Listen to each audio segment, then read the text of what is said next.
त्यागराज प्रसिद्ध संगीत थे। वे कर्नाटक संगीत के महान ज्ञाता तथा भक्ति मार्ग के कवि थे।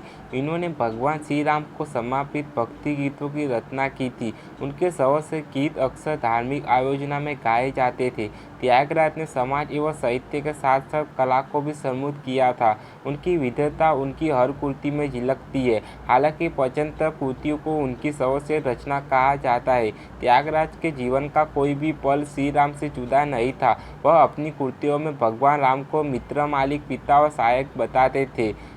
तंजावुर जिले के तिरुवारूर में 4 मई 1967 को पैदा हुआ त्यागराज की मां का नाम सीतम्मा और पिता का रामब्रह्मन था। वह अपनी एक कृति में कहते हैं, सीतम्मा मायम्मा श्री रामदू मात तिद्दी, सीता मेरी माँ और श्री राम मेरे पिता है। इसके गीत के जरिए शायद वह 2 बातें कहना चाहते हैं। एक और वास्तविक माता पिता के बारे में बताते हैं, दूसरी ओर प्रभु राम के प्रति अपनी आस्था प्रदर्शित करते हैं। एक अच्छे सुसंस्कृत परिवार में पैदा हुआ और पले बड़े त्यागराज प्रखर विद्वान और कवि थे।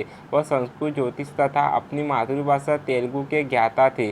त्यागराज के लिए संगीत ईश्वर से सत्ता मांगने का मार्ग था और उनके संगीत में भक्ति भाव विशेष रूप से उभर कर सामने आया है। संगीत के प्रति उनका लगाव बचपन से ही था।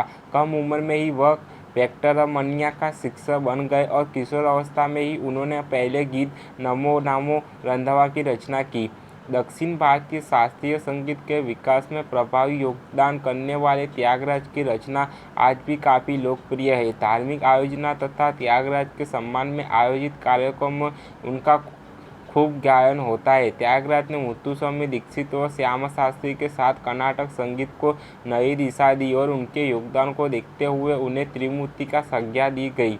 संगीत के प्रति त्यागराज का लगाव बचपन से ही था। कम उम्र में ही ये श्रुति वैक्टरमनिया के शिक्षक बन गए थे, जो उस समय के बहुत ही उच्च कोटि के संगीत के विद्वान थे। अपने औपचारिक संगीत शिक्षा के दौरान इन्होंने शास्त्रीय संगीत का तकनीकी पक्षों के विशेष महत्व नहीं दिया और आध्यात्मिक तत्वों पर अपना ध्यान केंद्रित किया। इनके गीत संगीत का उद्देश्य शुद्ध रूप से धार्मिक और सांस्कृतिक था। किशोर अवस्था में ही इन्होंने अपने पहले गीत नमो नमो रंधावा की रचना की थी। कुछ वर्षों बाद जब इन्होंने संगीत की औपचारिक शिक्षा अपने गुरु से प्राप्त कर ली तो इनको चौथी वैक्टरमनिया का धारापूर्ण संगीत की प्रस्तुति के लिए बुलाया गया।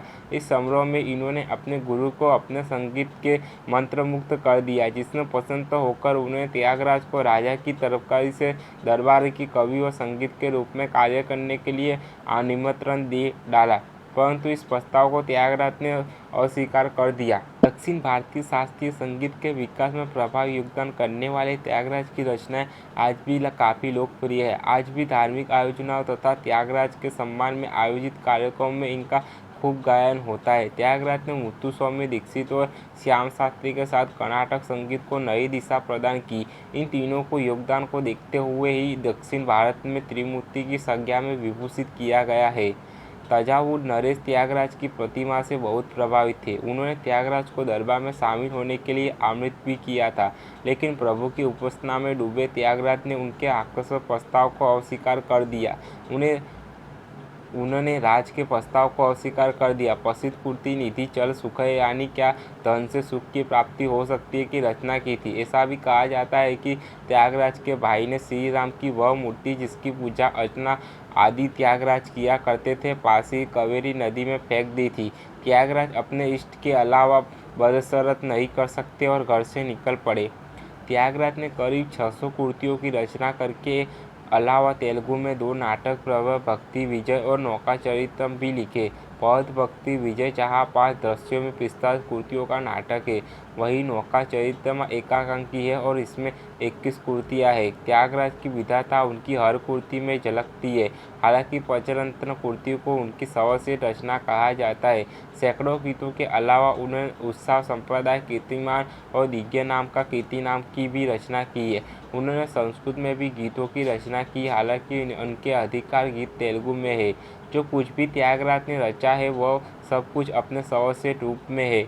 उसमें प्रभाव भी ऐसा है जो संगीत प्रेमियों को अपनी ओर खींच लेता है। आध्यात्मिक रूप से त्यागराज उन लोगों में थे जिन्होंने भक्ति के सामने किसी बात की परवाह नहीं की। वह अपनी कृतियों से श्री राम को मित्र, मालिक, पिता और सहायक बताते थे।